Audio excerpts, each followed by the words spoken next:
The last day of Jesus Christ, the hours that changed history. Before sunrise, the city was already awake.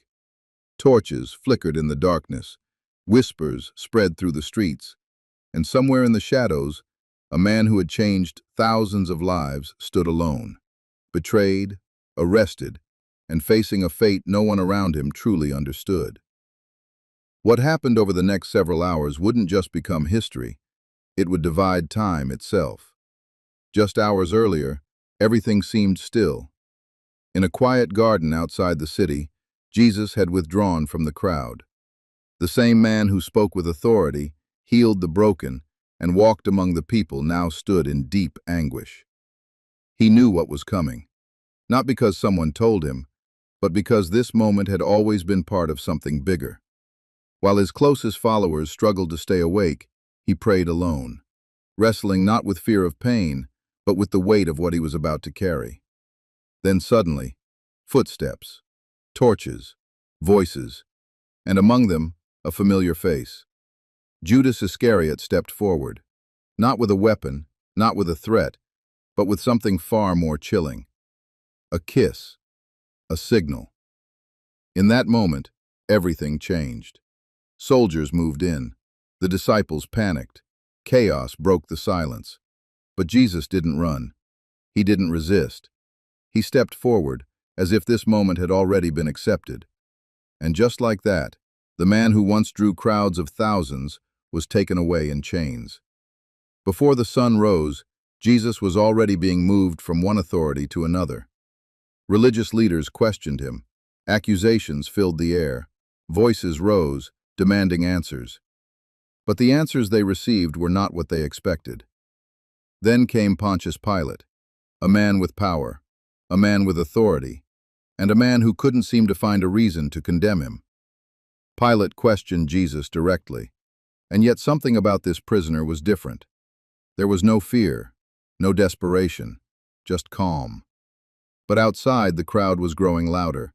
What started as whispers turned into demands, and those demands turned into something far more dangerous. The same city that once welcomed him now stood against him. Shouts echoed through the streets. Pressure mounted. Pilate hesitated, but the crowd did not. In a moment that would echo through history, the decision was made. Not because of evidence, not because of proof, but because the voices outside demanded it. And just like that, the sentence was set. What followed was not just punishment. It was suffering meant to break a man. He was beaten, mocked, and humiliated. The same hands that once healed others were now bound. The same voice that spoke peace was now surrounded by anger. And then came the cross. Heavy, rough, unforgiving. It was placed on his shoulders, and he was told to carry it. Through the streets, through the crowd, through the very city that once praised him. Step by step, he moved forward. The weight wasn't just physical. It was exhaustion. It was pain. It was everything pressing down at once. The ground beneath him felt harder with every step, the air heavier, the distance longer than it should have been. At times, his strength gave out. He stumbled, fell, struggled to rise again. The crowd watched. Some mocked, some turned away, some couldn't bear to look. And yet, he kept moving. Not because it was easy, not because the pain lessened, but because stopping was never part of the path. Along the way, a man from the crowd was forced to help carry the cross, Simon of Cyrene, a moment that would later become part of the story itself. Even then, even in pain, even in exhaustion, Jesus continued forward. At a place just outside the city, everything came to its peak. The hill stood as the final destination. The crowd gathered. The tension built. Time seemed to slow. This was the moment everything had been leading to, and still, he did not resist. The hours that followed were heavy with silence and weight. The sky above began to change. What should have been light began to fade. Darkness crept in. An unnatural stillness settled over everything, and those who stood there felt it. Not just the moment, but the meaning behind it. Because this wasn't just another execution. This was something different, something that reached beyond the moment itself. And then, it happened. The moment that would echo through history.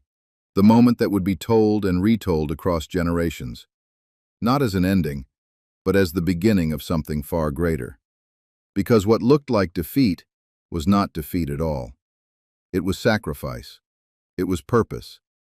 It was something the world would spend centuries trying to fully understand. The last day of Jesus Christ wasn't just about pain. It was about what that pain meant. It was about a message that would outlive empires, kings, and time itself. Because even after that day ended, the story didn't. It spread, across nations, across centuries, across the world. And no matter where you stand, one thing is undeniable. What happened on that day changed everything. Because sometimes, what looks like the end of a story is actually the moment it begins.